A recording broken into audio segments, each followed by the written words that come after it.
دانیشە لە زێت دانیشە و مەچۆ مزگەفتێ و نوێژی مەکە بخینە باشترە لەوانەیە دەرسەکە تەواو بکەی ئەگەر نەچێ نوێژێ وەقتی بەو نوێژەی مەڕوێنە خینەکە باشترە بخینە مەچۆ مزگەفتێ بخینە فکر لە مزگەفتێ مەکە. أعوذ بالله من الشيطان الرجيم.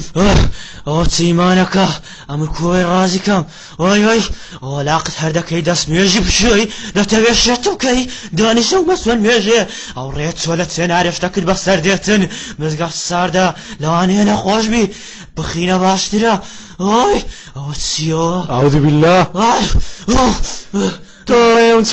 تۆڕێو گەورم بەڵێ بەڵشکاوەزت کردەوە لەگەری بەخوای گەورم ناتام ڕازیکەم. چ ڕازی نەکردی تا ئێستا؟ هەندە نەمای مای بمبی لەو قسەی مەخە سەرت دەبم دوای بێوکە من ها پێت دەرێم ئێستا چی ڕازی دەکەی؟ گەورم زۆر توندە لەسەر ئیسلامی. ئەو قسەی نەکەی بەرامبەرە من پێت دەرێم یەکسەرە چی ڕازی دەکەی؟ عەلەقە بابە ڕکعەتێکەم ڕانەگا گەورم زۆر وەس